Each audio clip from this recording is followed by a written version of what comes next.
তুই আমার স্বামী হবি, তোকে আমি জীবনেও মেনে নিব না, কারণ আমার বিয়ে ঠিক হয়ে গেছে সে ছোট্টবেলায়। আবার তোকে বিয়ে করব প্রশ্নই ওঠে না। তুই যা খুশি করতে পারিস। আমি বিশ্বাস করি না তোর কথা, তুই মিথ্যাবাদী।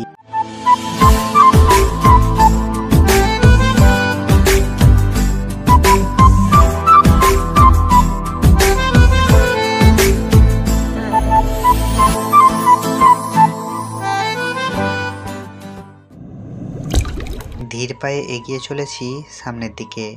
শরীরের এমন কোনো স্থান নেই যেখান থেকে রক্ত বের হয়নি।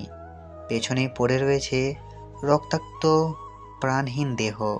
হ্যাঁ, এগুলো আমার পরিবারেরই সবার দেহ, কিন্তু আফসোস আমি তাদের দাফন না করেই পালিয়ে যাচ্ছি। হ্যাঁ, আমি কাপুরুষের মতো পালিয়ে যাচ্ছি, তবে আসবো ফিরে এই দেশে রাজত্ব করতে। হ্যাঁ, দ্রুত অন্ধকারের মাঝে হারিয়ে গেলাম 2 বছর পর। কিরে, আজ তো শুক্রবার, কলেজ তো বন্ধ, কি করবি বল? কি করব, আবার চল ওই খ্যাত শম্ভুকে একটু অপমান করে আসি। হ্যাঁ ঠিক বলেছিস, শালাকে এত অপমান করি তবুও যে কেন যে কলেজ থেকে চলে যায় না। আজ প্রায় 2টা মাস হলো এই ক্ষেতের সাথে আমাদের রুম শেয়ার করতে হচ্ছে। প্রিন্সিপালের বাচ্চাও যে কেন যে একে ভর্তি করে নিয়েছে, মনটা চায় শালাকে পুঁতে ফেলি। আকাশ বাদ দে, প্রিন্সিপালকে পুঁতে ফেললে হয়তো নতুন প্রিন্সিপাল আসবে, কিন্তু এই ক্ষেত্র থেকেই যাবে। তাছাড়া এই বুইড়া বেটাকে মেরে কোনো শুধু শুধু আমাদের এক্স গ্যাংয়ের নাম নষ্ট করব।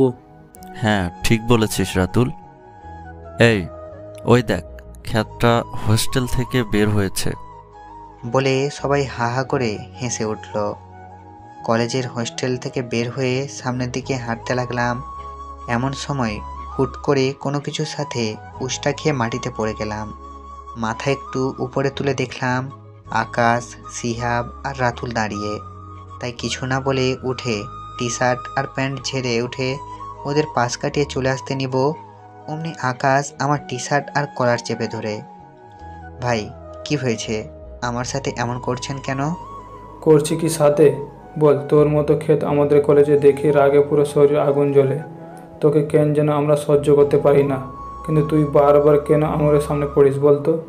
ভাই দেখুন, একা তো আপনারা জানেনই আমি গরিব। আমার বাবা নেই, মা ছিল, তাও সে অন্য জায়গায় বিয়ে করে নিয়েছিল। তারপর থেকে অনাথ আশ্রমেই বড় হয়েছি। অনেক কষ্টে এত দূর এসেছি। ভাইয়া প্লিজ আমার সাথে এমন করবেন না, আমি আপনাদের কাছে হাত জোর করে বলছি। হা হা হা হা হা হা।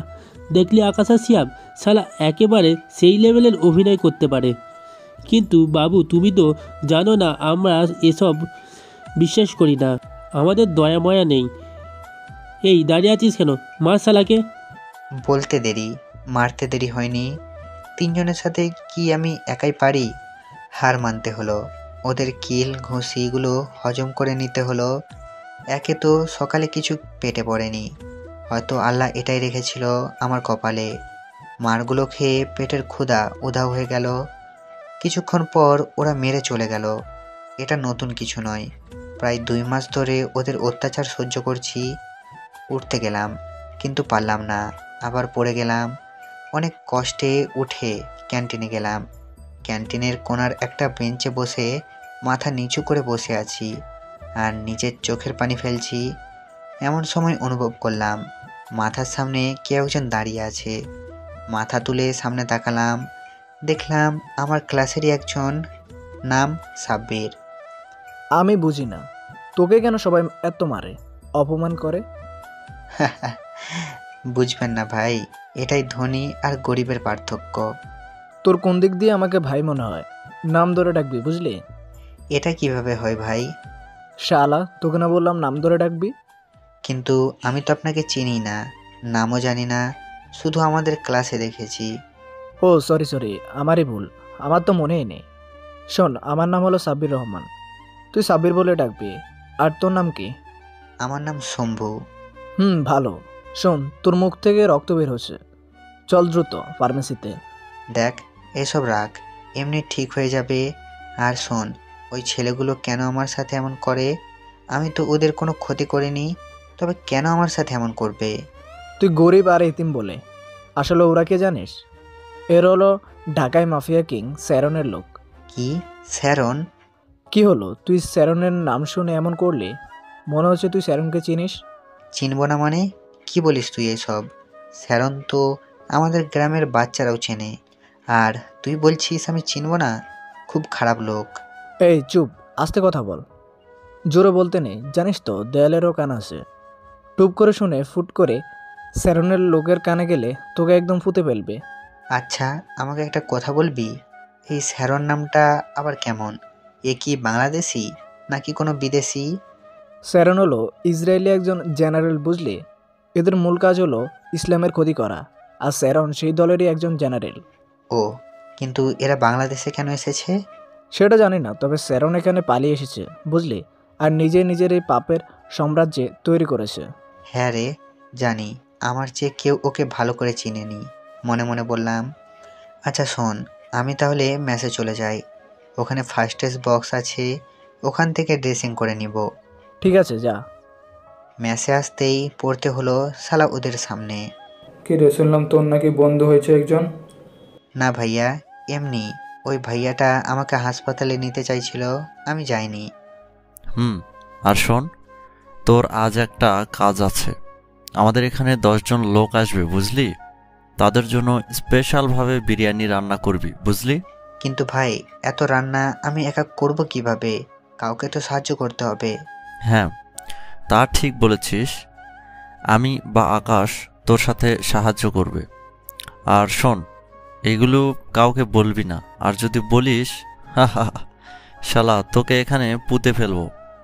তুই তো হলি এতিম, তোকে মারলে কেউ খোঁজও নিতে আসবে না, আর আসলেও শালা তাকেও পুঁতে ফেলবো। ভাই, সেসবের দরকার নাই। আমি সব ব্যবস্থা করছি। আর বাজার নেই, টাকা দিন, বাজার নিয়ে আসি, তারপর রান্না। এই নে টাকা, যা খুবই দ্রুত আসবি। টাকাটা কোনো মতে নিয়ে ওভাবেই দৌড়ে বাজারের দিকে যেতে লাগলাম। হঠাৎ কোনো কিছুর সাথে বেজে পড়ে গেলাম, কিন্তু লাগলো না। দেখে দেখে আবারও উঠে দাঁড়াতে লাগলাম। কিছুক্ষণ পর বাজারে আসতে লাগলাম। ভালোভাবে বাজার করে রিক্সা নিয়ে মেসের সামনে আসতেই দেখলাম কয়েকজন ছেলে দাঁড়িয়ে, আর সাথে একটা নীল পরি দেখেই ক্রাশ খেলাম। তবু নিজেকে কন্ট্রোল করে বাজারের ব্যাগগুলো নামাতে নিব, অমনি পিঠে খুব জোরে কেউ আঘাত করে, যে রিক্সার উপরে হুমড়ি খেয়ে পড়ে যায়। চোখ মুখে সব কিছু যেন অন্ধকার দেখতে লাগলাম। কিন্তু রেস কাটতে না কাটতেই আবারও কেউ মারতে শুরু করে দিল। একে একে সবাই মেরে চলে যাওয়ার আগেই ঝাপসা চোখে সেই নীলপরীকে বলতে শুনেছিলাম। আর যা শুনলাম, বাজারে যাওয়ার আগে যার সাথে পড়ে গেছিলাম এবং সরি না বলেই চলে এসেছিলাম, সেই মেয়েই প্রতিশোধ নিল। আস্তে আস্তে চোখগুলো কেমন যেন বন্ধ হয়ে আসলো। যখন চোখ খুললাম, নিজেকে কোনো একটা রুমে দেখতে পেলাম। এইটাকে রুম বললে ভুল হবে, এটা একটা কুটির ঘর, মাটির দেওয়াল আর টিনের ছাউনি। একটু পর একটা লোক ঘরে প্রবেশ করেই দৌড়ে আমার কাছে এলো। তারপর, বাপজান, এখন কেমন লাগতেছে? জি চাচা যান, আমি এখন একটু ভালো বোধ করছি, কিন্তু পিঠে আর শরীরে খুবই ব্যথা। থাকবেই বাপজান, ওই লোকগুলো তোকে কতই না মারলো তোকে। ওদের আটকাতে চাইছিলাম বাপজান, কিন্তু ভয়ে আটকায়নি। তাহলে হয়তো তোকে আর আমাকে ওখানেই মেরে পচে থাকতে হতো। আমাকে এখানে কিভাবে আনলেন চাচা? আর আপনাকে তো আমি চিনলাম না। চিনবি কেমনে বল? মুখে তখন মাস্ক লাগানো ছিল যে। আমি হলাম রিক্সাওয়ালা, যে তোকে বাজার থেকে মেস পর্যন্ত নিয়ে এসেছিলাম। তারপরেই তো ওরা তোকে মেরে গেল। ও হ্যাঁ চাচা যান, মনে পড়েছে। আপনার ভাড়াটাও আমি দিতে পারিনি, আবার আমাকে এখানে এসেছেন। আপনার কত টাকা খরচ হয়েছে চাচা যান, আমাকে বলুন। তোকে না এক চড় মারবো। টাকার কথা বলিস কেন?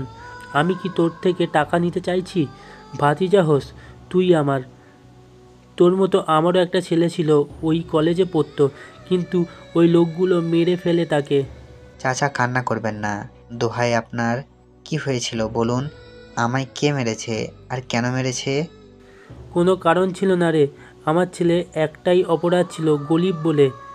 তাকে এই কলেজে পড়তে দিবে না। ছেলেটা তবুও যেত, যার জন্য মরতে হলো তাকে। চাচা বাদ দিন ওই সব, আমি তাহলে আসি চাচা, সঠিক সময় দেখা হবে আপনার সাথে। আসবি মানে বাপ তুই? আর ওই কলেজে যাস না, ওরা তোকে মেরে ফেলবে। চাচা, বাঁচা মরা আল্লাহর হাতে, কিছু হবে না আমার।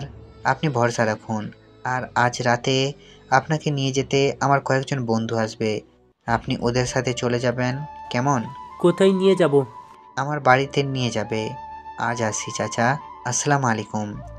চাচার ঘর থেকে বের হয়ে দেখলাম এটা একটা পরিত্যক্ত ফ্লাইওভারের নিচের একটা ঘর। যতটুকু বুঝলাম ফ্লাইওভার তৈরির আগে এখানে বস্তি ছিল, তাদের উচ্ছেদ করেই এটা বানানো হয়েছে। ভাগ্যক্রমে এই কুটির ঘরটা হয়তো ভাঙেনি, সেখানেই চাচার বসবাস।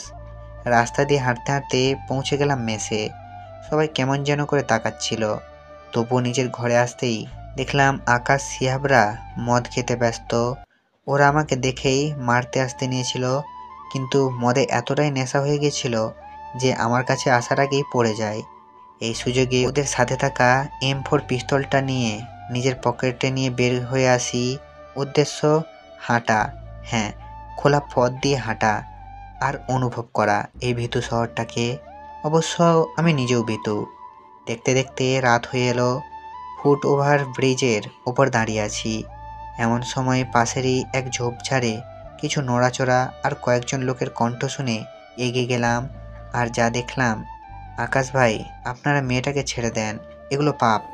কিরে তুই এখানে, শালা ভাগ এখান থেকে, নয়তো তোকেও মেরে ফেলবো।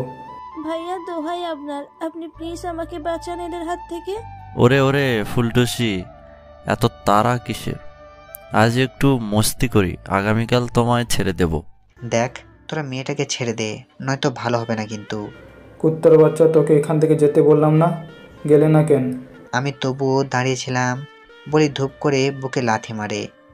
এতে মনে হয় নিজের মধ্যে ঘুমিয়ে থাকা শয়তানটা জেগে উঠল। আবারও রক্তের নেশা চেপে বসে গেল। মাটি থেকে উঠেই কোমর থেকে পিস্তলটা বের করেই আকাশের মাথায় গুলি করে দেই, আর সাথে সাথে দূরে ছিটকে পড়ে। এটা দেখে সিহাব নিজের কোমরে হাত দিয়ে নিবে, অমনি ওরও মাথায় শ্যুট করে দেই। এটা দেখে রাতুল পালাতে নিলে ওকেও শ্যুট করে দেই। তারপর ধীর পায়ে মেয়েটির দিকে এগিয়ে যায়। আপু, তোমার নাম কি? আর তুমি এখানে কেন এত রাতে? জি ভাইয়া, আমি তনু, পাশের কলেজ হোস্টেলে থাকি। এরা আমার বন্ধু ছিল, আমাকে মিথ্যা বলে ডেকে এনে। কেঁদো না বোন, কথা দাও, আর যা হয়েছে কাউকে বলবে না। ঠিক আছে ভাইয়া, বলবো না। আর আপনার এই উপকারের কথা কোনোদিন ভুলবো না। মেয়েটাকে তার হোস্টেলের সামনে এগিয়ে দিয়ে নিজেও ফিরে গেলাম হোস্টেলে। পরের দিন দরজা ধাক্কানোর শব্দে ঘুম ভেঙে যায়। দরজা খুলতেই দেখি বাইরে পুলিশ দাঁড়িয়ে। দরজা খোলার সাথে সাথে ওরা ভেতরে ঢুকে পড়ে। তুমি কে? আর আকাশ, সাব্বির, রাতুল, এদের ঘরে তুমি কেন? জি স্যার, আমি ওনাদের রুমমেট, এই এক রুমে থাকি। ও কিন্তু ওদের তো দেখছি না, ওরা কই? স্যার, ভাইয়ারা গতকাল কোনো এক ঝামেলা আর কিছু লোক আসবে সেটা বলতে শুনেছিলাম। তারপর গতকাল রাতে তারা বের হয়ে যায় আর ফিরে আসেনি। কেন, কি হয়েছে স্যার? তোমার কথা যদি সত্যি হয় তবে তাদের লাশ ওই ফুট ওভার ব্রিজের নিচে জঙ্গলে পাওয়া গেল কিভাবে? কি লাশ? স্যার, আমার ভাইয়ারা খুন হয়েছে। দেখো, শান্ত হও, বাস্তবতাকে মেনে নিতে শেখো। তুমি কি জানো ওদের পরিবার কোথায় থাকে? স্যার, এটা তো আমি জানি না। কিছুদিন আগেই আমি এখানে উঠি। আপনি চাইলে হোটেল ম্যানেজারের থেকে জেনে নিতে পারেন। ঠিক আছে, আর যে কোনো দরকার বা সমস্যা হলে আমাদের জানাবে। আমরা তোমার সাহায্য এবং নিরাপত্তা ব্যবস্থা করব। কি যে বলেন স্যার, আমার মতো গরিবের নাকি নিরাপত্তা আর বিপদ। অফিসাররা চলে গেল, আমিও রেডি হয়ে কলেজে গেলাম। যেতেই কয়েকটা ছেলে জোর করে আমাকে তুলে নিয়ে যেতে লাগলো। কে ভাই আপনারা? আমাকে কেন তুলে নিয়ে যাচ্ছেন? ছাড়ুন বলছি। এই চুপ কর তুই, জানিস আমরা কে? তোকে তো সেদিন মেরেছিলাম এমনভাবে, তবুও বেঁচে গেলি কিভাবে? আরে হৃদয়, জানিস না, কুত্তাগুলো লাথি খেতে খেতে বড় হয়ে একেবারে মেরেছে। তো কি হয়েছে, এভাবে এই অসুস্থ, তাই কিছুই হয়নি। আজ সুপ্রিয়া আপুর সামনে নিয়ে চললে একদম সাইজ করে দিব। হ্যাঁ, তুই ঠিক বলেছিস। আসলে কুত্তার লেজ সোজা হয় না, কিন্তু আমি এটা ভেবে পাই না এ শালা সুপ্রিয়া আপুকে কেন ধাক্কা দিল। এই শোনেন ভাই, আমাকে ছেড়ে দিন, আমার ক্লাস আছে। কিন্তু কে শোনে কার কথা? জোর করে নিয়ে এলো। তারপর আপু, এ যে এনেছি সে ছেচড়ার বাচ্চাটাকে।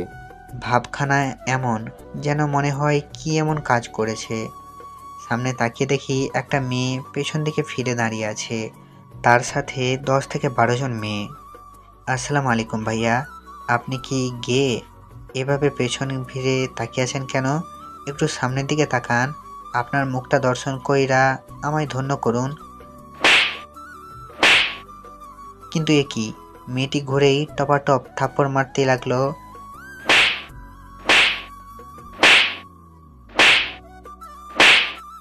1 2 3 4 5 লেঠেলা, থামবার নামই নেই। পেছনে তাকিয়ে দেখি ছেলেগুলো নেই। টুপ করে মেয়েটার ঠোঁটে ঠোঁট ডুবিয়ে দিলাম। আহ, এই যেন অমৃত। মেয়েটি মারা বাদ দিয়ে ছুটে যেতে লাগবে, অমনি চুলের মুঠি শক্ত করে ধরে কিস করতেই লাগলাম। প্রায় পাক্কা 5 মিনিট পর ঠোঁট দুটো ছেড়ে দেই, দুজনেই হাঁপাতে লাগলাম।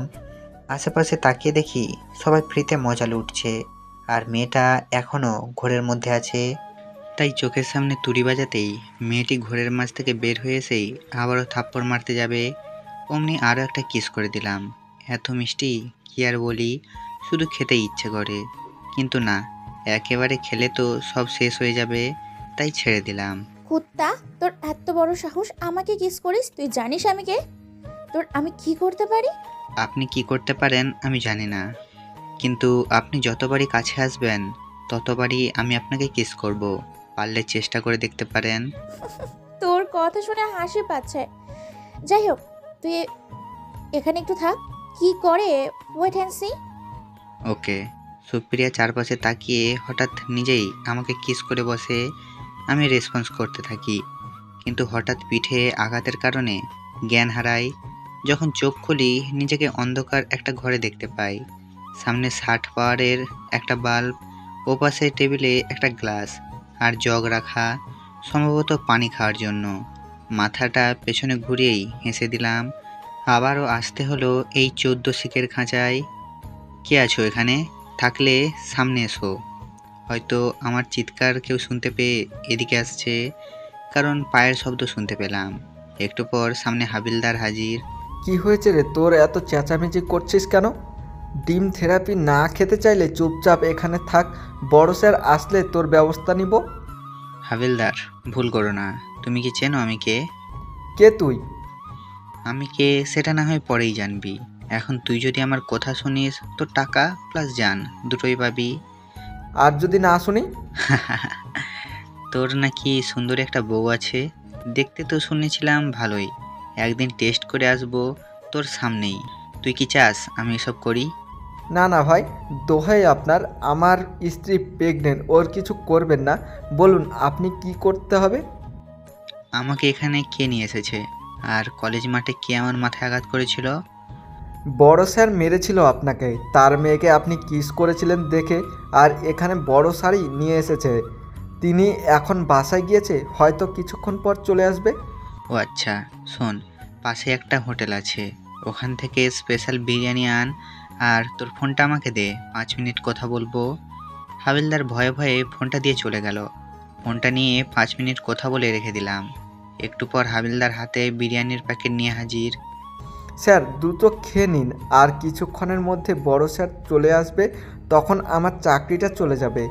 আরে ভয় নাই, তোর চাকরি আমি দেব। আর এই নে তোর ফোন, এখন তুই এখান থেকে যা। হাবিলদার দ্রুত চলে গেল। আয়েস করে বিরিয়ানি খাচ্ছি, প্রায় অর্ধেক খাওয়া শেষ। এমন সময় আবারও কেউ লাথি মারে, চেয়ার সহ নিচে পড়ে যায়। শান্ত ভঙ্গিতে উঠে আবারও চেয়ারে বসি। কিরে হারামি, তোকে বিরিয়ানি কে দিয়েছে বল? আহ অফিসার, এত উতলা হচ্ছেন কেন? আপনার টেবিলে দেখেন ফোন বাজছে, ওটা পিক আপ করুন, আশা করি জেনে যাবেন। শালা তোকে আমি মারতে নিবে এমন সময় দুটো গাড়ি আসার শব্দে অফিসার গেটের দিকে তাকায়, যেখান দিয়ে স্যুট পরা লোক প্রবেশ করে। উকিলকে দেখে হেসে দিলাম, প্রত্যুত্তরে উকিলও হেসে দিল। আরে আরে অফিসার, ভুলেও আমার মক্কেলের গায়ে হাত দিবেন না, তবে কিন্তু পরে পস্তাতে হবে। আর এখানে না থেকে টেবিলে দেখুন, ফোনটা বাজছে। সঠিক সময় না ধরলে কিন্তু হিতে বিপরীত হতে পারে, তাই ফোনটা রিসিভ করুন। অফিসার আমার দিকে একবার, উকিলের দিকে একবার তাকালো। ফোনটা রিসিভ করে কিছুক্ষণ কথা বলে উকিলের দিকে তাকালো। উকিল সাহেব, দিন কাজটা দিন। দেখলেন তো, আমি এতক্ষণ ধরে বললাম, শুনলেন না? কি বললো আপনার স্যার? চাকরি নিয়ে টানাটানি শুরু হয়েছে কি? অফিসার চোখ গরম করে উকিলের দিকে তাকিয়ে আমার দিকে তাকালো। এসব আমি তোয়াক্কা না করে অবশিষ্ট বিরিয়ানি খেতে ব্যস্ত। খাওয়া শেষ করে ওদের দিকে তাকালাম, এখনও তাকিয়ে আছে। তুই কে? তোকে আমি চিনি না, কিন্তু তোর মাঝে এমন কোনো গুণ আছে যার জন্য আইজিবি স্যার আমাকে ফোন করেছে। আর তোকে হাজ্জাত আনতে তোর এই চামড়া উকিল জামিন নিয়ে এসেছে।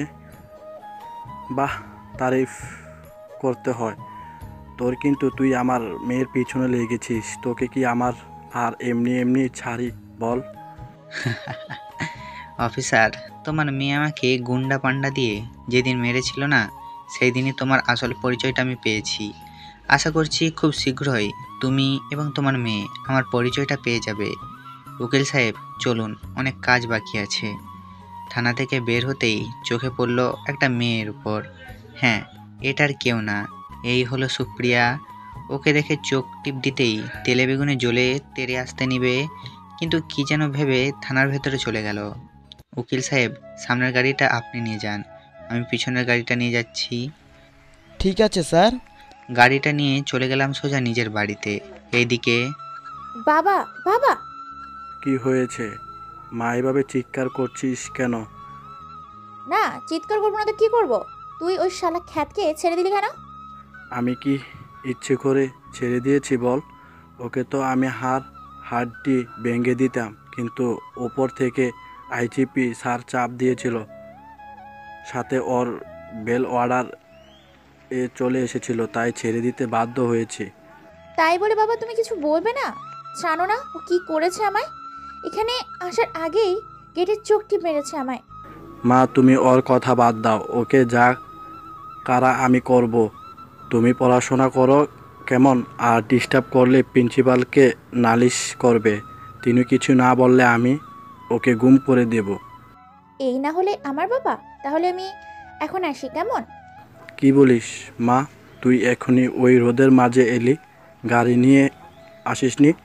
না বাবা, এই পাশে গিয়েছিলাম, তাই নিয়ে আসিনি। ইস, চেহারা কি করেছিস! চল, আমার বাসায় যাব, ভালো লাগতেছে না এখানে। ওকে বাবা, চলো। এইদিকে আমি নিজের রাজপ্রাসাদে প্রবেশ করলাম। গাড়িটা রেখে ভেতরে যেতেই করিম চাচা এগিয়ে এলেন। কিরে বাপ, এতদিন পর মনে পড়লো আমাকে? চাচা, তুমি কি জানো কত বড় একটা কাজে আমি আছি? আমার বাবা মার হত্যার প্রতিশোধ নিতে হবে, সেটা কি জানো না? কিন্তু শোন, প্রতিশোধের নেশায় নিজের হিতাহিত আকাঙ্ক্ষাটাকে যেন আবার না হারিয়ে ফেলিস। চেহারার যে অবস্থা করছিস, বাপ যা, দ্রুত ফ্রেশ হয়ে আয়, তোর পছন্দের কাচ্চি বানিয়েছি। চাচা, তুমি সেই আগের মতোই আছো। তুমি 5 মিনিট দাঁড়াও, আমি 10 মিনিটে চলে আসছি। নিজের ঘরে এলাম কতদিন পরে, শান্তি। কিন্তু না, এখন আরাম করার সময় নয়।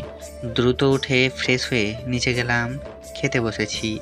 এমন সময় আসিফ আর আবির এলো। বস, আসসালামু আলাইকুম। ওয়ালাইকুম আসসালাম। তা আবির আর আসিফ, তোদের কি খবর? আলহামদুলিল্লাহ বস, ভালো। কিন্তু এদিকে আপনার জন্য একটা খুশির খবর আছে। টেবিলে বসো, খাবার খেতে খেতে কথা বলি। করিম চাচা, এদেরকে খেতে দাও। বস, কতটা হলো? আমরা ট্র্যাক করতে পেরেছি সেই ব্যক্তিকে যে জেনারেল সহ এর এজেন্ট এবং বাংলাদেশেই থাকে, এবং আপনি তাকে দেখতে পারবেন। আবির, সে কোনো সেলিব্রিটি নয় যে আমি তাকে দেখে অটোগ্রাফ নেব। আমি ওর শত্রু, আমি শ্যুট করব ওকে, বুঝলে? আর এত ভনিতা আমি পছন্দ করি না। সুতরাং এসব রেখে বলো, কে সে? বস, সে হলো এই মডেল থানার অফিসার AKM সাজ্জাদ। আর মজার বিষয় হলো, এর মেয়েই আপনাকে মেরেছিল কলেজে, এমনকি এর জন্য আপনি জেলেও গিয়েছিলেন। বাহ, তোমরা দুজন দারুণ খবর নিয়ে এসেছো তো। এক্ষুনি সাজ্জাদের ফোন নাম্বারটা দাও এবং আমাদের সিক্রেট ফোন দিয়ে ফোন করো ওকে। ওকে বস। কিছুক্ষণ পর ওপাশ থেকে ফোন রিসিভ করে সাজ্জাদ। তারপর কে বলছিস তুই? তোর নাম্বার দেখা যায় না কেন? তোর গেম ওভার। আমি কি কে সেটা জেনে কি করবি? তুই কে সেটা তো আমি জানি। জানিস যখন ভয় করছিস না কেন? আমি অফিসার এই থানার, তোকে আমি জেলের ভাত খাওয়াবো। সাজ্জাদ, শুধু শুধু পাগলা কুকুরের মতো চিৎকার না করে আমি কি বলি শোন। তুই যে শ্যারনের এজেন্ট এটা আমি জেনে গেছি। এখন বল, এটা যদি আমি আইপিএসের কানে দেই বা প্রধানমন্ত্রীর কানে দেই, তোকে মুহূর্তেই ক্রস ফায়ার করে দিবে। তুই কি সেটা চাস? বাহ বাহ, আমাকে ব্ল্যাকমেল করছিস, আই লাইক ইট। তো তুই কি করতে পারিস করে নে, আর আমি কি করতে পারি শুধু দেখতে থাক। 24 ঘন্টার মধ্যে তোকে আমি খুঁজে বের করব। বুঝলাম, খুঁজে বের করবি, কিন্তু যদি বের করতে না পারিস তবে তোর মেয়েকে দিয়ে দিতে হবে আমার হাতে। বাহ, সবই দেখি জানিস তাহলে। আরও একটা বিষয় শোন, সেটা হলো রীতা আমার আসল মেয়ে নয় রে। সুতরাং তুই নিতে পারিস, আমার কোনো আসা যায় না। তাহলে এখন থেকে তোর সময় শুরু, পারলে খুঁজে নে। হ্যাঁ, ওকে। ফোনটা রেখে খাওয়া শেষ করে উঠে দাঁড়ালাম। তারপর নিজের রুম থেকে ছদ্মবেশ নিয়ে বের হলাম। ডাইনিং রুমে আসতেই আমাকে দেখে আবির, আসিফ সহ করিম চাচা অবাক হয়ে তাকিয়ে রইল। থাকারই কথা, কারণ আমার পরনে ছেঁড়া জিন্সিং, একটা ময়লা পাঞ্জাবি, লুঙ্গি, আর মুখে আর মাথায় বড় বড় চুল, হাতে লাঠি, দেখতে পারফেক্ট ভিক্ষুকদের মতো দেখতে লাগিতেছে। বস, এটা আপনি কি করছেন? সি, দেখতে একদম ভিখারির মতো মনে হচ্ছে। তো কি হয়েছে, ভিক্ষুক কি মানুষ না? বস, সেটা নয়, এর আগে কখনো তো আপনার এইসব পোশাক পরতে আমি বা আবির কেউ দেখেনি, তাই বলছি। হ্যাঁ, আবির আর আসিফ ঠিকই বলছে। দেখ তো, আমার চেয়েও বয়স্ক মনে হচ্ছে। চাচা, রেডি থেকো, তোমার বৌমাকে আনতে যাচ্ছি। আবির আর আসিফ, তোরা সব লোক নিয়ে সাজ্জাদের বাড়ি ঘেরাও করবে, এমনভাবে যেন কেউ বুঝতে না পারে তোমরা ওখানে আছো। ঠিক আছে ভাই, আসিফ চল। আবির আর আসিফ বের হয়ে গেল, আমিও বের হলাম। হাতে থালা নিয়ে ধীরে ধীরে হেঁটে সাজ্জাদের বাড়ির গেটের একটু দূরে বসে, আল্লাহর নবীজির নামে 2 টাকা ভিক্ষা দেন, আল্লাহর নবীজির নাম 2 টাকা ভিক্ষা দেন বলতে লাগলাম। প্রায় অনেকেই 5 টাকা 10 টাকা করে ভিক্ষা দিতে লাগলো। খুশি মনে সেগুলো নিলাম আর চোখে লক্ষ্য করতে লাগলাম সাজ্জাদের বাড়ির দিকে। প্রায় 5 ঘন্টা এইভাবে ভিক্ষা করে 500 টাকার মতো রোজগার হয়ে গিয়েছে। তাই জিকির থামিয়ে চুলের মাঝে লুকিয়ে রাখা ব্লুটুথ ইয়ারফোনটা কানেক্ট করে সাজ্জাদকে ফোন দিলাম। কিছুক্ষণ পর রিসিভ করে। কি রে শালা, তুই লুকিয়ে গেলি নাকি? তোকে তো আমি এক্ষুনি ট্যাগ করে নেব, তোর ফোনের অপেক্ষাতেই ছিলাম। ওকে, বলতো আমার লোকেশন কই? তোর লোকেশন কেমন পাচ্ছি না, তবে পেয়ে যাব বাকি কয়েক ঘন্টায়। ওকে, তুই তাহলে খুঁজতে থাক। ফোনটা রেখে সাজ্জাদের গেটের কাছে গিয়ে ভিক্ষা চাইলাম। দারোয়ান মনে হয় অতিষ্ঠ হয়ে গেছে। এমন সময় ভেতর থেকে গাড়ির শব্দ শুনে দারোয়ান গেট খুলে দিল। আমি দাঁড়ালাম গেটের সামনে। সাজ্জাদ বিরক্ত নিয়ে গাড়ি থেকে নেমে, আরে আরে বুড়ো, তুমি আমার গাড়ির নিচে পড়বে নাকি? বাবা, কিছুদিন হলো কিছু খাইনি, যদি কিছু দান করতেন। এই নাও 1000 টাকা। আর শুনো, দারোয়ান বুড়োকে ভিতরে নিয়ে যাও, সাথে আমার মেয়েকে বলো খেতে দিতে। আর বুড়ো, তোমাকে এত কিছু দিলাম একটা কারণে, সেটা হলো আমি একজনকে খুঁজতে যাচ্ছি। তুমি দোয়া করো যেন পেয়ে যাই। অবশ্যই বাবা, দোয়া করি তুমি সফল হও। সাজ্জাদ খুশি মনে চলে গেল আর দারোয়ানের সাথে ভেতরে গেলাম। চারিপাশে চোখ বুলিয়ে দেখতে লাগলাম কেউ আছে কিনা, কিন্তু যা ভেবেছিলাম তাই, কেউ নেই। তার মানে সাজ্জাদের আস্তানা অন্য জায়গায়। বুড়ো, এইখানে দাঁড়াও, আমি ম্যাম সাহেবকে জিজ্ঞেস করে আসি। ঠিক আছে বাবা। দারোয়ান ভেতরে গেল। এই সুযোগে ফোন দিলাম আবিরকে। আবির, হেলিকপ্টারকে তুমি 10 মিনিটের মধ্যে সাজ্জাদের বাড়ির ছাদে ল্যান্ড করতে বলো, ইমিডিয়েটলি। ওকে বস। একটু পর দারোয়ান বের হয়ে এলো। তারপর, বুড়ো যাও, তোমার কপাল ভালো আজ, আপামনি নিজে বিরিয়ানি রান্না করেছে, পেট পুড়ে খেও। ধন্যবাদ বাবা। ভেতরে গেলাম। বাহ, শালা সাজ্জাদ তো দেখি শ্যারনের থেকে মোটা অঙ্কের টাকা হাতিয়েছে। আশপাশে চোখ বুলিয়ে ভেতরে ঢুকতেই দেখতে পেলাম সুপ্রিয়াকে। চাচা যান, এদিকে আসুন। জি মা, আসছি। ভালো করে দেখলাম কেউ আছে কিনা। যা দেখলাম ভালো লাগলো, কেউ নেই, তবুও সাবধানের মান নেই। একটু পর সুপ্রিয়া খাবার আনতে গেল, এই সুযোগে পকেট থেকে ক্লোরোফর্ম রুমালে মাখিয়ে নিলাম। সুপ্রিয়া আমার পাশে খাবার পরিবেশন করতে নিচু হলেই ওর মুখে রুমাল চেপে ধরি। 2 মিনিট ছটফট করলেও নিস্তেজ হয়ে গেল। দ্রুত ওকে কাঁধে তুলে নিয়ে সিঁড়ি বেয়ে উপরে উঠতে নিয়ে কি যেন ভেবে নিচে এসে হটপটে রাখা বিরিয়ানিগুলোও সাথে করে নিয়ে ছাদে উঠলাম। 2 মিনিট পর পরই হেলিকপ্টার ল্যান্ড করে। চারিদিকে না তাকিয়েই দ্রুত সুপ্রিয়াকে নিয়ে লাফিয়ে হেলিকপ্টারে উঠি। পাইলট, দ্রুত স্থান ত্যাগ করো, সময় নেই আমাদের হাতে। Okay sir.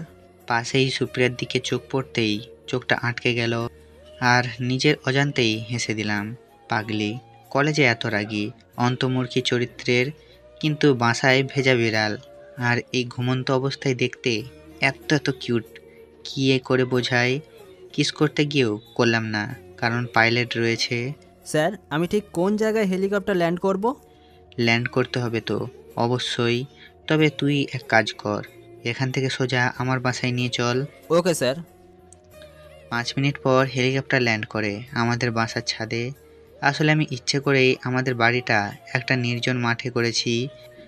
আশেপাশে প্রায় 100 একক খোলা মাঠ, সাথে ফুলের বাগান আর পেছনে সুইমিং পুল।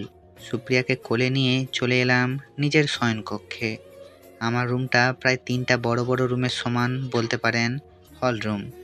এখনও সুপ্রিয়ার জ্ঞান ফেরেনি, তাই বিছানায় শুয়ে দিয়ে আসতে যাব এমন সময় চোখটা পড়ল ওর পেটের দিকে। আহ, এত সুন্দর! না না, এসব কী ভাবি? আমি নিজেকে কন্ট্রোল করে বের হয়ে এলাম। নিচে আসতেই করিম চাচার সাথে দেখা হয়ে গেল। কি হলো করিম চাচা, এভাবে তাকিয়ে আছো কেন? তুই না বাহিরে গেলি, তাহলে ভিতর থেকে কিভাবে বের হলি? করিম চাচাকে কেমন যেন অস্বাভাবিক লাগলো আর সন্দেহ হলো। তাই দেখতেছিলাম আমি না থাকলে তুমি কি করো, আর যা দেখলাম। আরে বাদ দাও তো, বাবার বয়স হয়েছে, একটু তো খেতে দে। আমি তো আর রোজ খাই না। আসলে করিম চাচা ড্রিঙ্কস করছিল পাশেই সোফায় বসে। চাচা, এসব ঠিক নয় বুঝলে, একটু কন্ট্রোল করো নিজেকে, আরও বেশি দিন বাঁচবে। বলছিলাম কি, আমি তাহলে গ্রামে চলে যাই। আমার বুড়োটাকে একাই রেখে এসেছি, কি করে না করে জানি না। আমারও একাই আর ভালো লাগে না থাকতে। চাচা, বাসায় যাবে অসুবিধা নেই, যেতে পারো, কিন্তু তুমি গিয়ে ফেরার সময় একা নয়, সাথে যেন তোমার বুড়িটাকেও নিয়ে আসো। সত্যি বলছিস তুই? তো মিথ্যা বলবো কেন? আজ যাও, আগামীকাল আসবে। এমন সময় ওপর থেকে কিছু ভাঙার শব্দে দ্রুত উপরে উঠতে লাগলাম। করিম চাচা আসতে চাইলে বারণ করে দিয়ে দ্রুত উপরে উঠে আসি। রুমের দরজা খুলে ভেতরে যেতেই মাথায় খুব জোরে ফুলদানি এসে লাগে, সাথে সাথে রক্ত পড়া শুরু করলো।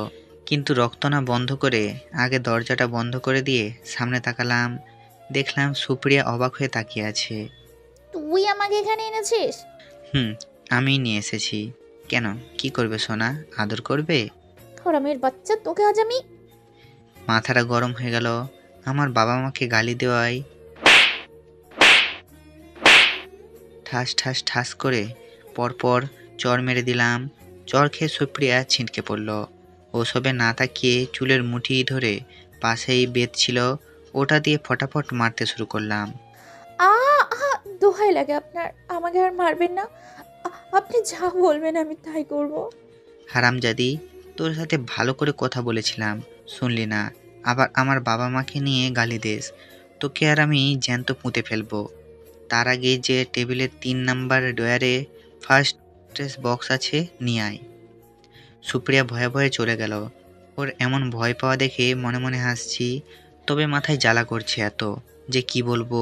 একটু পর সুপ্রিয়া নিয়ে এলো। কি হলো, এভাবে দাঁড়িয়ে আছিস কেন?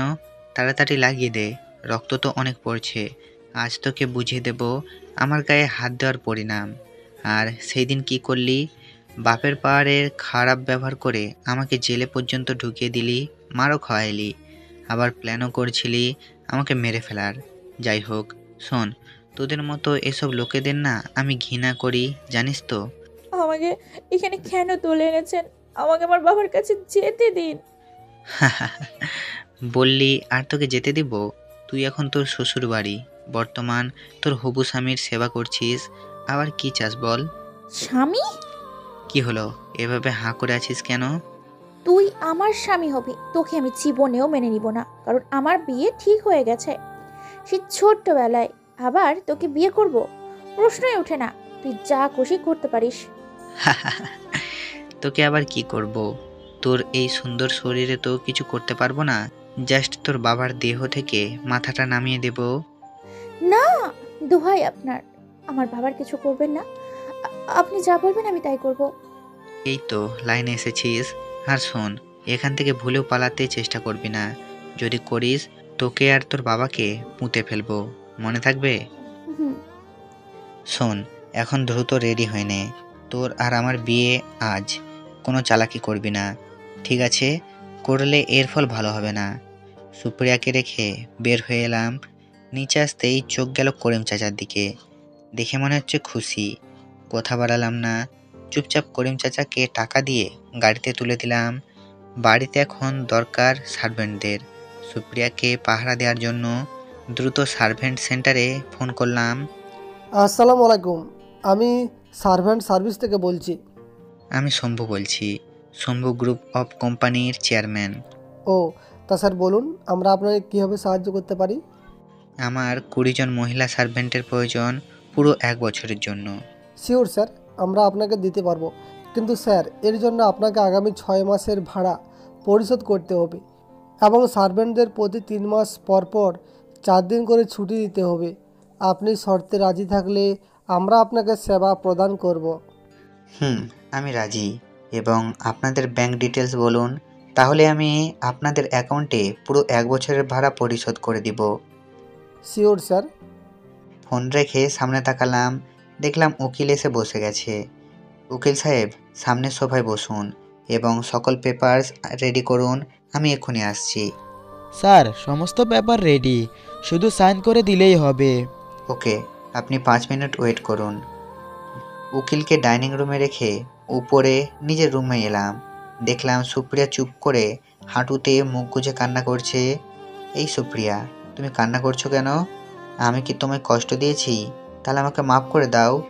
সুপ্রিয়া কিছুক্ষণ অপলক দৃষ্টিতে তাকিয়ে থেকে বলল, আপনি খুব খুব খারাপ, আমাকে এখানে জোর করে তুলে এনেছেন।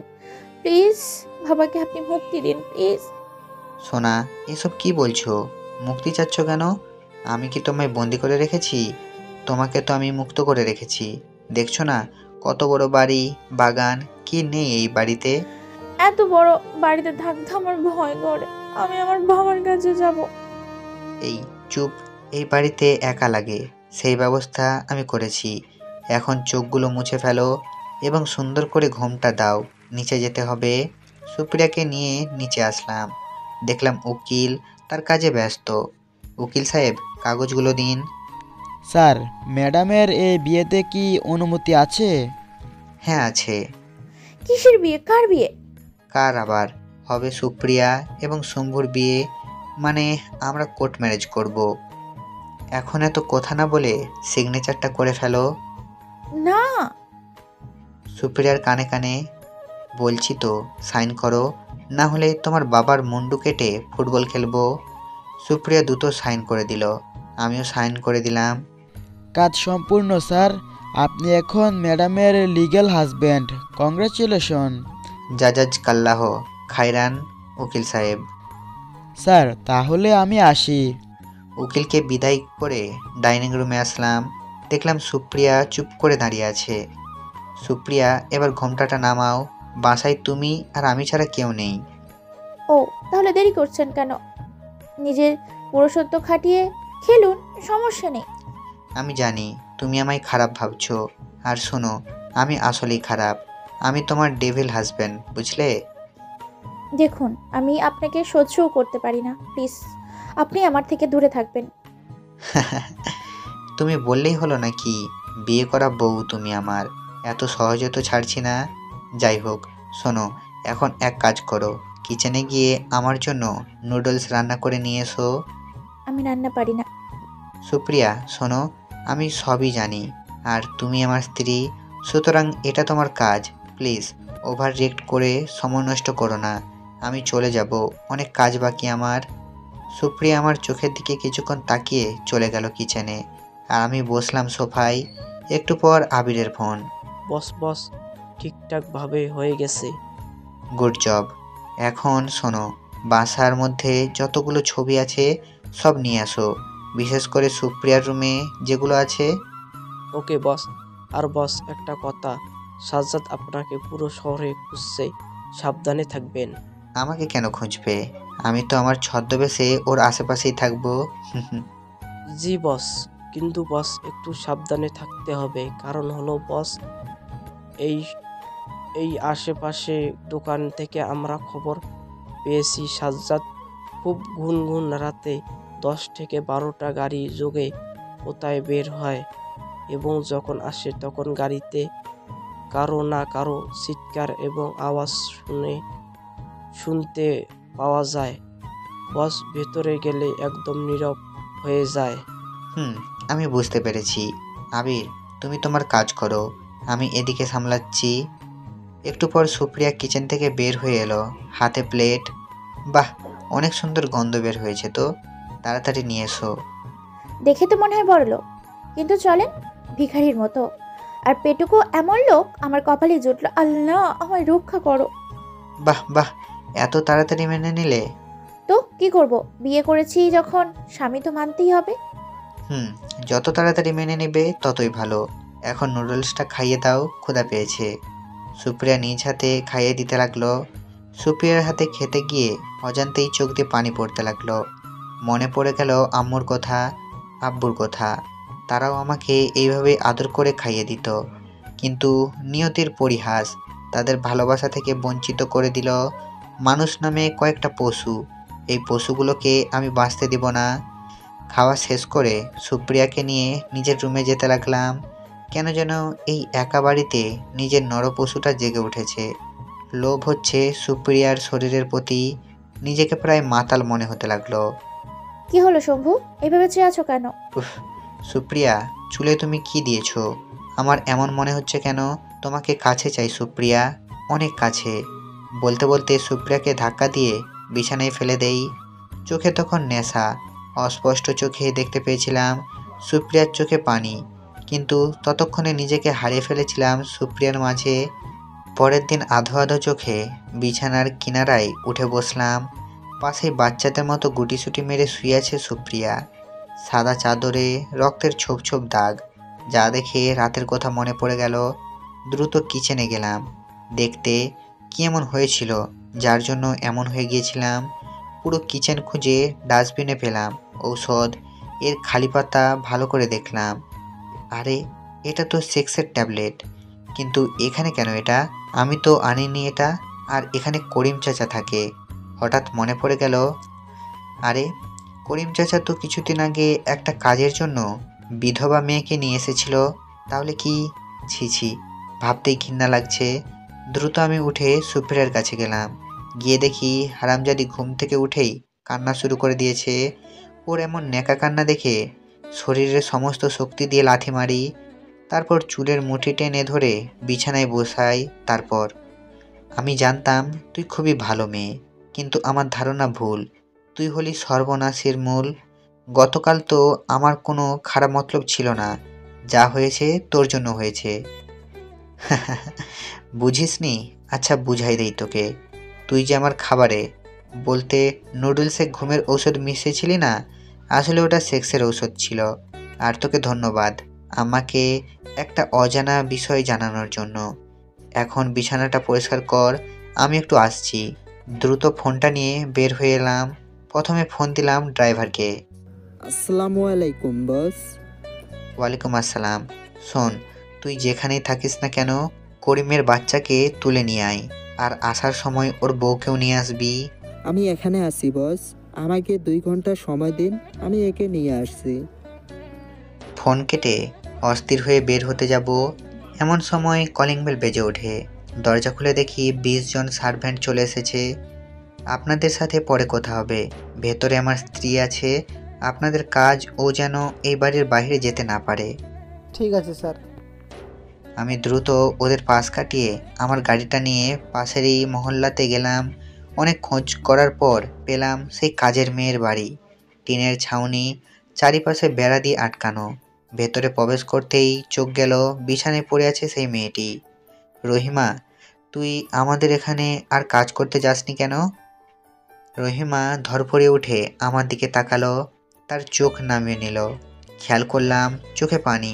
আমি হাত বাড়িয়ে আলতো করে মুছে দিয়ে, রহিমা আপু, কি হয়েছে বলো আমায়? আমি ছিলাম না বাসায়। নিশ্চিত করিমের বাচ্চা তোমার সাথে খারাপ কিছু করেছে। রহিমা এবার হাউমাউ করে কেঁদে উঠল। ওর কান্না দেখে আমার চোখ দিয়ে পানি পড়তে লাগলো। রহিমা আপু, কান্না না করে বলো কি হয়েছে? স্যার, করিম চাচা কয়েকদিন আগে মদ খাইতে নিছিল। আমি মানা করলে আমারে গালি দিয়ে কাজ থেকে বের করে দেওয়ার হুমকি দেয়। আমিও ভয় আর কিছু বলিনি, কিন্তু পরদিন আমাকে খাবার খাইতে দেয়। খেয়ে আমার প্রচুর ঘুম পায়। তারপর যখন চোখ খুলি তখন নিজেকে উলঙ্গ হয়ে পড়ে থাকতে দেখি, আর পাশেই করিম বুইরা হাসতেছিল। তারপর আমি আপনাকে বলে দেব বললে আমাকে মায়েরা ফেলতে চাইছিল। এর আগেও আরও অনেক মায়াগো জীবন নষ্ট করছে ওই বুইরা। কেঁদো না বোন, আমি আজ সবই জানতে পেরেছি। আজ থেকে তুমি আমার সাথে থাকবে, চলো। না ভাইজান, আমি যাবো না। ওই বুইরা সুযোগ পাইলেই আবারও আমাকে নষ্ট করব। না রে বোন, ওই নরপৌষর আজ যে শেষ দিন। আমি যদি আগে খেয়াল করতাম তবে আর নিজের ঘরে ওই নরপশুর জন্ম হতো না। রহিমা আপাকে নিয়ে বাসায় এলাম। আসতেই চোখ গেল সুপ্রিয়ার দিকে। হাঁ করে তাকিয়ে আছে। সেসব চোখ না দিয়ে রহিমা আপাকে একটা রুমে নিয়ে গেলাম। তারপর সার্ভেন্টদের মধ্যে একজন ডাক্তারকে দেখতে বললাম কি হয়েছে এবং ঔষধ খাওয়াতে। তারপর সোফায় বসলাম। সুপ্রিয়া ধীর পায়ে সামনে আসলো। শোনো, তোমাকে এখন কোনো কাজ করতে হবে না, সব সার্ভেন্ট করবে, বুঝলে? আর বোরিং ফিল করলে সার্ভেন্টদের সাথে গল্প করে কাটাবে। আর পাশেই রহিমা আপা আছে, ওনার সেবা যত্ন করবে। কথা কি কানে গেছে? জি। তো এখানে দাঁড়িয়ে আছিস কেন? যা পাশের ঘরে রহিমা আপাকে দেখে আয়। সুপ্রিয়া চলে গেল। দ্রুত উপরে নিজের রুমে চলে আসলাম। তারপর ড্রয়ার থেকে নিজের রিভলভারগুলো বের করে বাইরে আসলাম। একটু পর গাড়ি এসে সামনে দাঁড়ালো। সেখান থেকে করিম চাচা আর চাচি বের হলো। তোর জন্য শান্তি পাই না কোথাও গিয়ে। চাচি, আছি আলহামদুলিল্লাহ, কিন্তু আপনি হয়তো ভালো থাকবেন না। আর কিছুক্ষণ পর কান্না করতে হবে আপনাকে। কাট, কি বলিস? এসব কান্না করতে হবে কেন? কারণ চাচি কিছুক্ষণ পর বিধবা হয়ে যাবে। কিন্তু আমি তো বেঁচে আছি। কিন্তু শালা, তুই আর 5 মিনিট বেঁচে থাকবি। করিম চাচা কিছুটা ভয় পেয়ে ঢোক গিলতে লাগলো। তারপর, মামা মানে? তুই কি ভেবেছিলি আমি না থাকায় কাজের মেয়েগুলোকে সেক্সের ঔষধ খাইয়ে ধর্ষণ করে যাবি আর আমি কিছু জানবো না? তা কি করে হয় বল? কি বলছিস এসব চাতা? ঠিকই বলেছিলে। প্রমাণ কি জানিস? রহিমা আপুকেও তুই ধর্ষণ করলি। আরে, দুধ কলা দিয়ে ঘরে নরপশু পালন করেছি আমি, ভাবতেই ঘৃণা লাগে।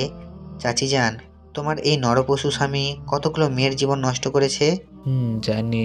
এই নরপশু আমার জীবনটাকেও নষ্ট করেছিল। প্রেমে রাজি হয়নি বলে দর্শন, এরপর বিয়ে করেছিল। ভেবেছিলাম ভালো হয়ে যাবে, কিন্তু হলো না, আফসোস। চাচি, তুমি ভেতরে যাও।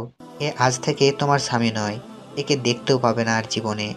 চাচি চলে গেল আর চাচা দ্রুত আমার হাত থেকে পিস্তল কেড়ে নিয়ে আমার দিকে তাক করে ধরল। শালা, আমাকে মারবি তুই? হা হা হা, আমাকে মারবি? মার দেখি, এখন তো আমি তোকে মেরে দিব। করিম রে, তুই এখনো সেই পাগলা কুকুরই থেকে গেলি। গুলিতে দেখ, ম্যাগাজিন বুলেট নেই। করিম এবার ভয়ে আমার পায়ে পড়ে গেল, কিন্তু এত সহজে তো আর একে ছেড়ে দিচ্ছি না। দ্রুত ওর চুলের মুঠি ধরে টেনে তুললাম। পাশে আসিফ এসেছিল। আসিফ, চাকুটা দে। চাকুটা হাতে পেতেই এক টানে লুঙ্গি নামিয়ে ওর লিঙ্গ কেটে ফেলি। তারপর একদম মণি বরাবর চাকু দিয়ে খোঁচাতে থাকি। একদম চোখ উপড়ে তুলি, ওর কলারের মধ্যে চাকু ঢুকিয়ে দেই। এতেই নিস্তেজ হয়ে পড়ল আমার ঘরের নরপশু। আসিফ, একে জার্মান শেফার্ড কুকুর আর হায়নাকে খাইয়ে দিয়াই, দেখতে চাই না একে আমি। ওকে বস। 3 মাস হয়ে গেল চাচি, সুপ্রিয়া আর আমি আছি। কলেজে যাওয়া হয় না প্রায় আজ 4 মাস হলো। ঠিক করলাম আজ কলেজে যাব। রেডি হয়ে বেরিয়ে পড়লাম কলেজে যাওয়ার উদ্দেশ্যে। এমন সময় ফোনটা বেজে উঠল। দ্রুত রিসিভ করতেই ওপাশ থেকে ভেসে এলো হাসির শব্দ। বুঝলাম এটা MK সাজ্জাদ। কিরে কুকুরের বাচ্চা, তুই নাকি আমাকে খুঁজে বের করবি 24 ঘন্টার মধ্যে? আজ তো প্রায় 3 মাস হয়ে গেল, তোর কোনো পাত্তাই নেই।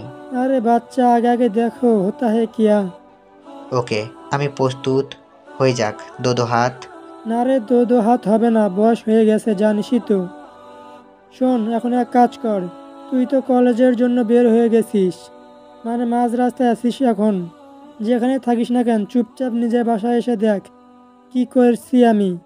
আহা, তুই তো আমার মেয়েকে আমার কাছ থেকে লুকিয়ে নিয়ে গেছিলি একটা, কিন্তু আমি আমার নিজের মেয়ের সাথে এই বুড়ো বয়সে একটা বুড়িকেও তুলে নিয়ে এসেছি। বাসর করব ভাবতে আনন্দ হচ্ছে।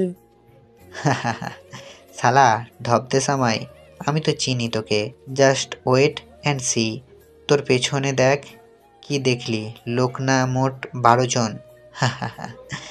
ওগুলো তো আমি গতকালকে কিনে নিয়েছি রে। এক ইশারা করব আর তুই ফিনিস। আচ্ছা, ভালো জন্যই বলছিলাম, শুনলি না? নে এবার বোঝ এক ঠেলা। ফোনটা কেটে দিয়ে নিজের গোপন সিম কার্ড ওপেন করলাম। তারপর গোপন একটা নাম্বারে ফোন করলাম। ওপাশ থেকে রিসিভ হতেই, মন দিয়ে শোনো, কিছুদিনের মধ্যে ঘুম হয়ে যেতে পারি। সব সময় আমার লোকেশন ট্যাগ করবে এবং নজর রাখবে, সঠিক সময় আক্রমণ করবে। ওকে বস। ফোনটা রেখে বাসায় আসলাম। সার্ভেন্টগুলোকে 8 দিনের ছুটি দিয়েছি।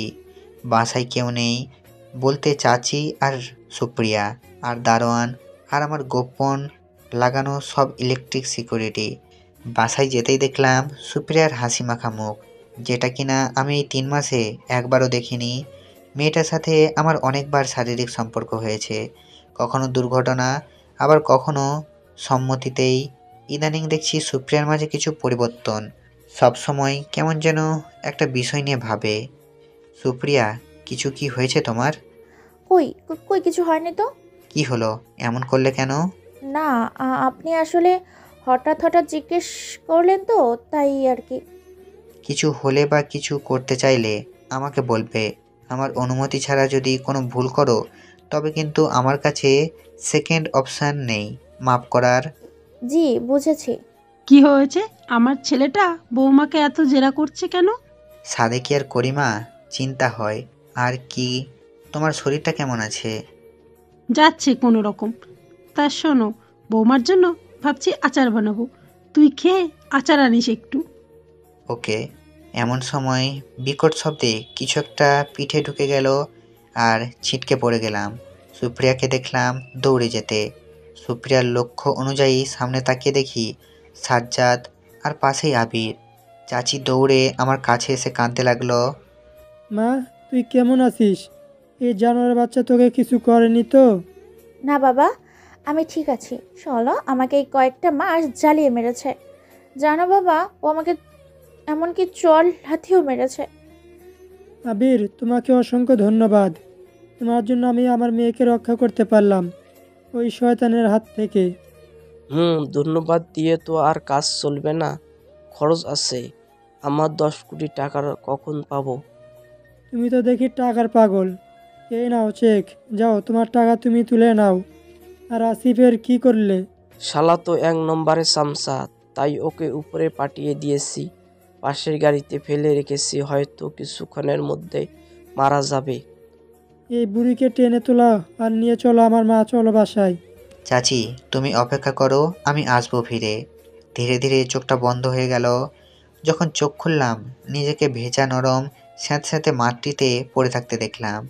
ধীরে শান্তভাবে উঠে বসলাম, মুখে হাসি, কারণ সামনেই আমার ডান হাতে রবার্ট লুইস বসে রয়েছে।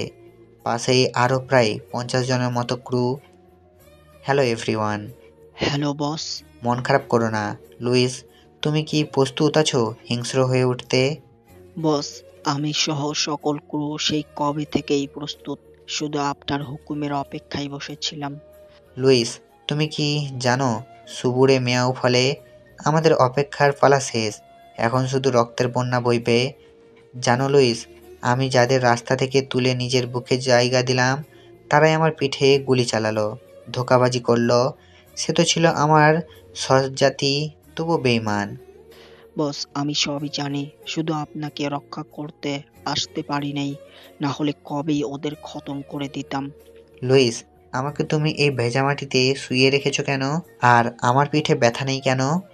বস, আপনি বলেছিলেন আপনার কোনো আঘাত পেলে যেন আমরা আপনাকে মাটিতে রেখে চিকিৎসা করি, এতে আপনি শান্তি পাবেন, তাই বস মাটিতে রেখেছি। আর বস, আপনার পিঠের ক্ষতটা শুকিয়ে গেছে প্রায় 1 মাস হলো, আপনি 4 মাস ঘুমাচ্ছিলেন। লুইস, আমাকে এখন বলো আমার পিঠে গুলি করার পর কি কি হয়েছিল এবং আসিফ কই? বস, এটা শুনে অবাক হবে, আসিফ খুন হয়নি, সেও সাজ্জাদের দলে বিক্রি হয়ে গেছে টাকার লোভে।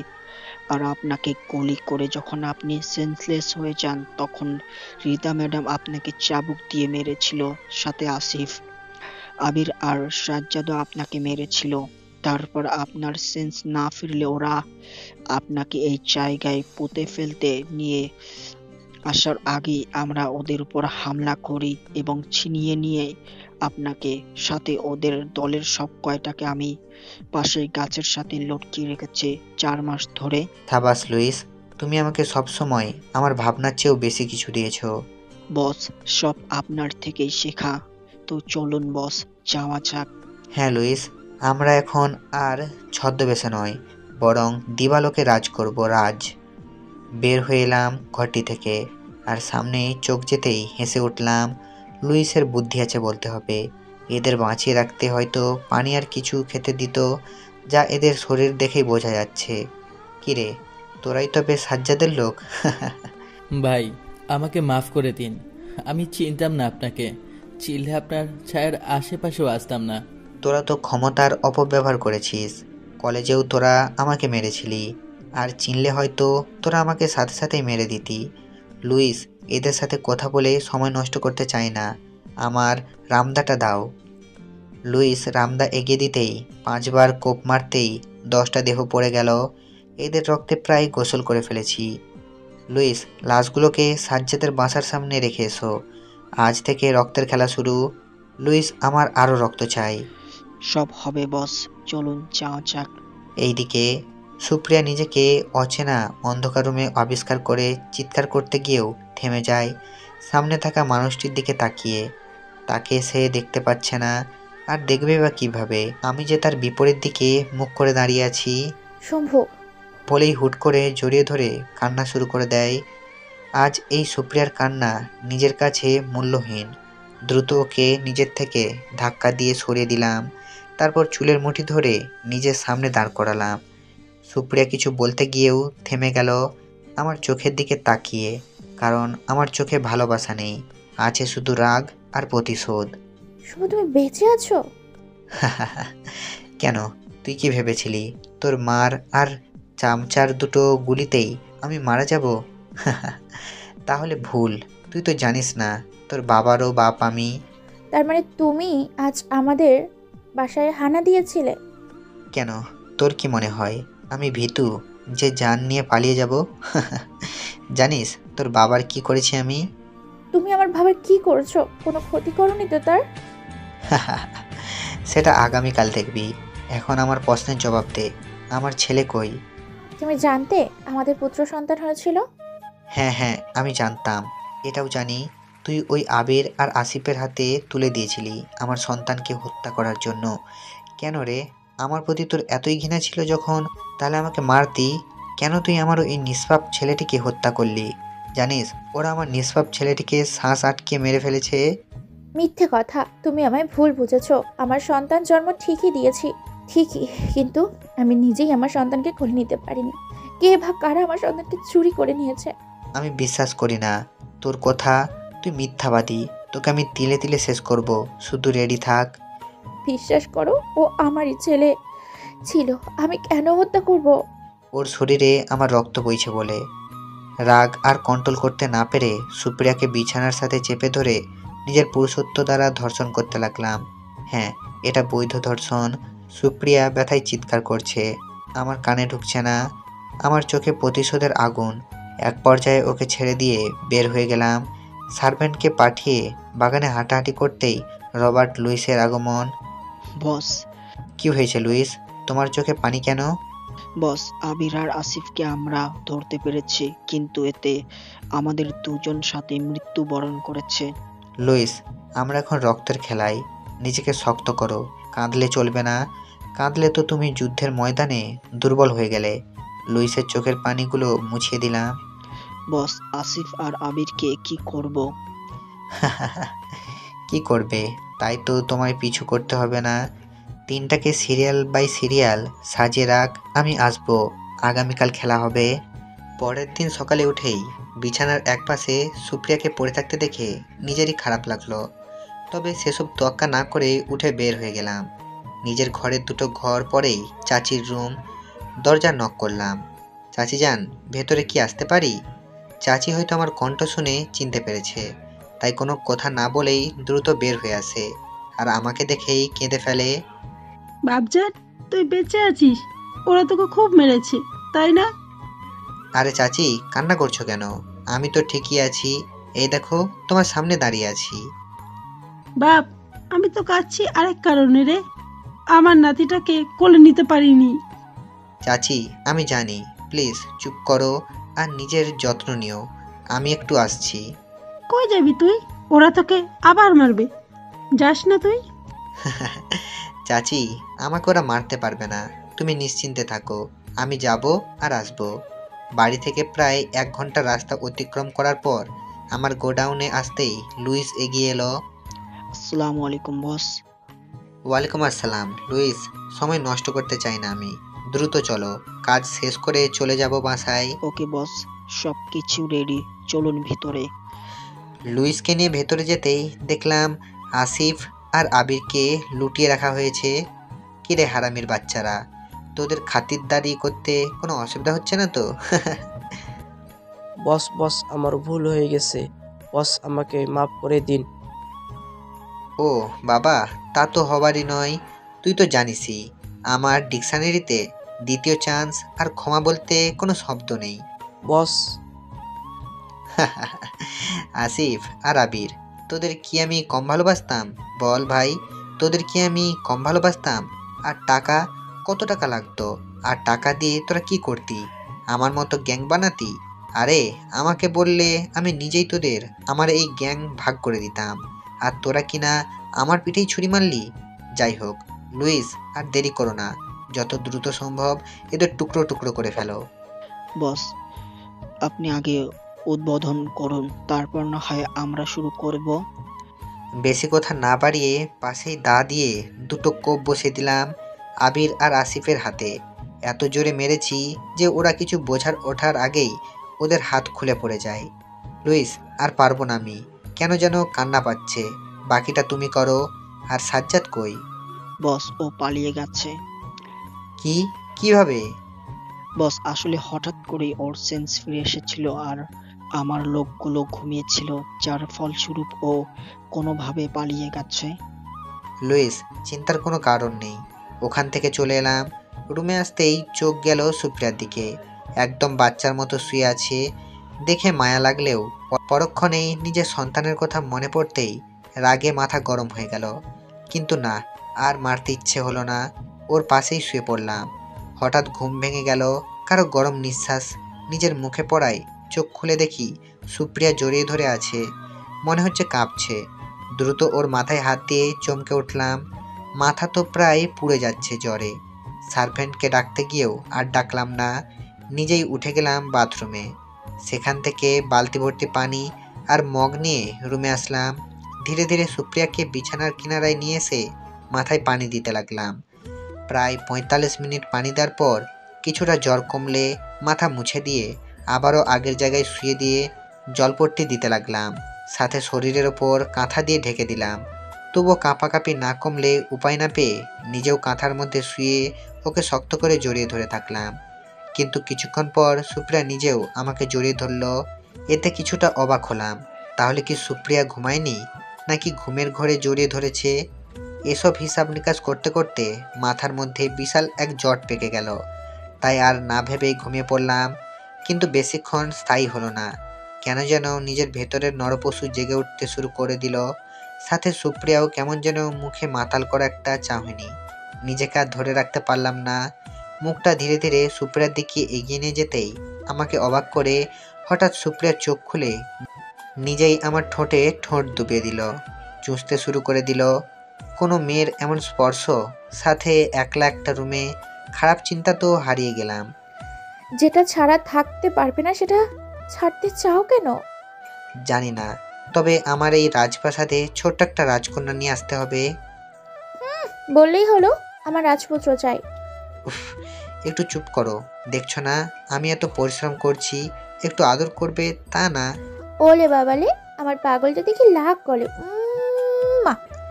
এমন সময় হঠাৎ ফোনে টুংটাং শব্দে চোখ খুলে যায়। একটা মেসেজ, সেখানে লেখা, খুব শীঘ্রই আসবো, হা হা হা, দ্য শ্যাডো মাফিয়া কিং। খুব শীঘ্রই আসছে নতুন কোন এক রহস্যের দেখা, সাথে থাকবেন। তো বন্ধুরা, গল্পটি কেমন লেগেছে? যদি ভালো লেগে থাকে তো অবশ্যই লাইক কমেন্ট করবেন, এবং সিজন 2 আপনাদের চাই কি না চাই সেটা অবশ্যই কমেন্ট করবেন। আপনাদের কমেন্টের উপরে ভিত্তি করে সিজন 2 আসবে। আপনারা যদি উৎসাহ না দেখান তো সিজন 2 আসবে না। এবার পুরোটাই আপনাদের হাতে। আপনারা চাইলে সিজন 2 আসবে, না হলে আসবে না। তো অবশ্যই তাড়াতাড়ি কমেন্ট করে দাও সিজন 2 এর জন্য, এবং লাইক তো অবশ্যই করতে হবে। যারা এখনও চ্যানেলটিকে সাবস্ক্রাইব করেননি, আমাদের সুমনস ভয়েস অফিসিয়াল চ্যানেলটিকে সাবস্ক্রাইব করে আমাদের পাশেই থাকবেন। এবং দেখা হচ্ছে পরবর্তী কোনো গল্পতে। ততক্ষণ ভালো থাকবেন, সুস্থ থাকবেন। এতক্ষণ আমাদের পাশে থাকার জন্য অসংখ্য অসংখ্য ধন্যবাদ।